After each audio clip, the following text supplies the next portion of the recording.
안녕하세요. 그린빌 가족 여러분. 오늘 금요일 아침. 네, 오늘도 우리 하나님의 말씀과 함께 또 하나님을 믿는 사람답게 그렇게 하루를 아름답게 잘 만들어 가시기를 간절히 기원합니다. 자, 오늘 저희는 사무엘상 15장 1절에서 9절의 말씀으로 함께 이 아침 시작하도록 하겠습니다. 사무엘상 15장 1절에서 9절의 말씀. 사무엘이 사울에게 이르되 여호와께서 나를 보내어 왕에게 기름을 부어 그의 백성 이스라엘 위에 왕으로 삼으셨은즉 이제 왕은 여호와의 말씀을 들으소서.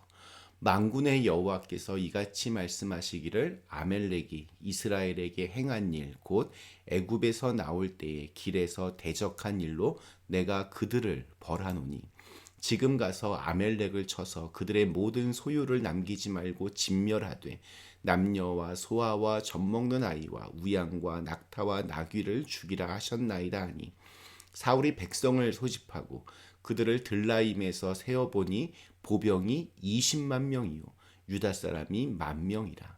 사울이 아멜렉 성에 이르러 골짜기에 복병시키니라. 사울이 겐 사람에게 이르되 아멜렉 사람 중에서 떠나가라 그들과 함께 너희를 멸하게 될까 하노라. 이스라엘 모든 자손이 애굽에서 올라올 때에 너희가 그들을 선대하였느니라. 이에 겐 사람이 아멜렉 사람 중에서 떠나니라. 사울이 하윌라에서부터 애굽 앞 술에 이르기까지 아멜렉 사람을 치고 아멜렉 사람의 왕 아각을 사로잡고 칼날로 그의 모든 백성을 진멸하였으되 사울과 백성이 아각과 그의 양과 소의 가장 좋은 것 또는 기름진 것과 어린 양과 모든 좋은 것을 남기고 진멸하기를 즐겨 아니하고 가치 없고 하찮은 것은 진멸하니라. 아멘. 네, 오늘부터 시작되는 사무엘상 15장은 하나님께서 사울을 버리시는 그런 가슴 아픈 이야기입니다. 하나님께서 명령하신 아멜렉과의 전쟁. 겉으로만 보면 사울의 대승이었습니다. 사울의 계속되는 승리의 기록입니다.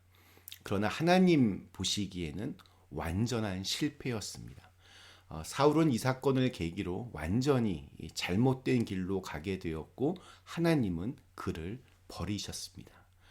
하나님께서는 사울에게 아멜렉을 진멸하라는 명령을 내리셨습니다. 아무것도 남기지 말고 모든 것을 다 없애라는 명령이었습니다.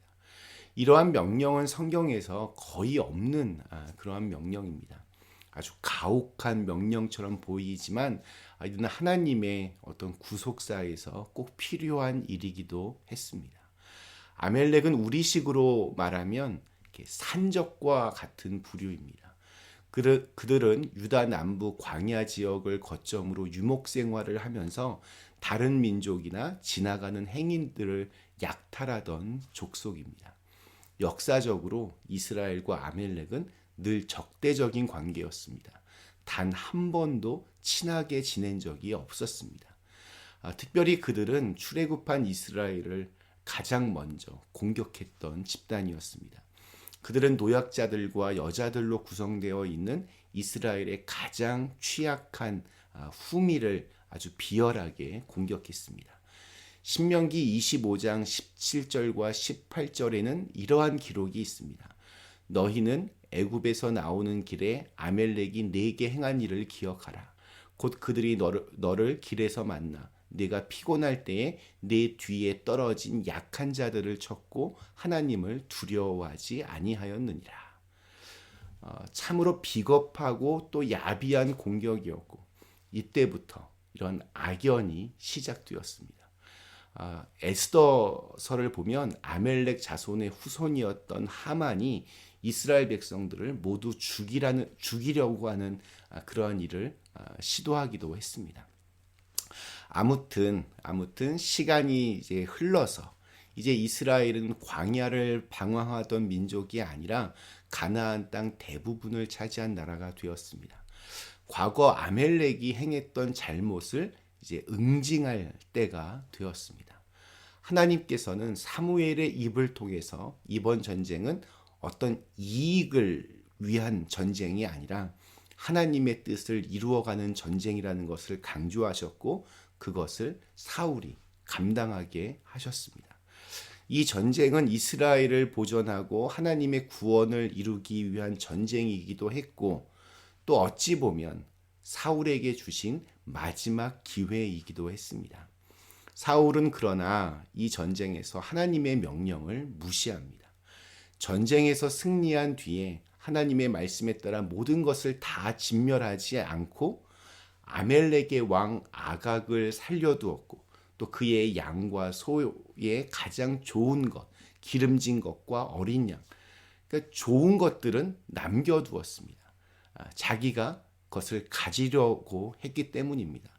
전쟁을 통해서 자기의 이익을 남기기 위한 아주 명백한 불순종이었습니다. 이러한 사울의 불순종은 사울의 관심이 무엇에 있는지를 그대로 보여줍니다. 그는 지극히 현실적이고 또 세속적인 사람이었습니다. 사울은 전쟁에서 이기기 위해서는 군대가 필요하고 무기가 필요하고 또 재물이 필요하다는 사실에만 집착했습니다. 하나님께서 이 전쟁의 주관자라는 사실을 깨닫지 못했습니다. 사울은 지금까지 그렇게 전쟁을 준비해 왔고 또 그렇게 전쟁에서 이겨왔기 때문에 이번에도 당연히 전쟁을 잘 준비해서 그래서 내가 승리했다 이렇게 생각했을 것입니다. 사울은 무려 20만 명이 넘는 군사들을 모았고 전략과 전술을 잘 사용해서 전쟁에서 이겼다고 생각했을 뿐 하나님께서 이 전쟁을 이기게 해주셨다 이런 생각은 하지 않았습니다. 사울의 관심은 온통 현실적인 것에만 집중하고 있었기 때문에 사무엘이 사울에게 전해주었던 말씀 모든 것을 다 진멸하라 라고 하는 명령은 이게 귀에 들리지 않았습니다.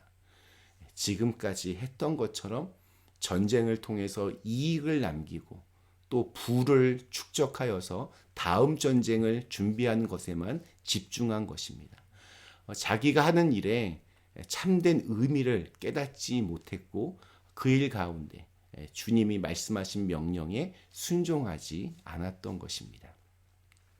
하나님에 대한 관심과 순종은 하루아침에 이루어지지 않습니다. 언제나 주님을 주목하고 또 늘 주님의 뜻대로 살기를 애쓰며 항상 온전한 마음을 드릴 때에만 그런 것들이 차곡차곡 쌓여져서 그렇게 만들어지는 것입니다. 사울처럼 주님을 외면하고 사는 것에 익숙해지면 늘 하던 대로 하나님 말씀 어기는 것이 아무렇지도 않는 그런 일이 되어버립니다. 하나님 없이 승리하는 것은 그래서 축복이 될 수 없습니다. 전쟁의 승패보다 중요한 것이 있습니다. 내가 원하는 것을 얻는 것보다 중요한 것이 있습니다. 세상적인 성공보다 중요한 것이 있습니다.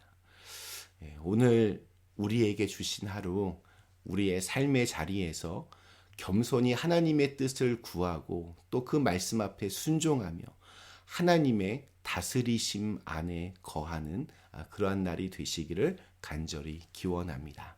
잠시 함께 기도하시겠습니다. 전능하신 하나님, 하나님 없이 승리하는 것에 익숙해지지 않게 하여 주시옵소서. 하나님 말씀에 늘 순종하고 그 말씀에 귀를 기울이고 하나님 사랑하는 그러한 사람으로 살아가게 하여 주시옵소서. 예수님의 이름으로 간절히 기도드리옵나이다. 아멘.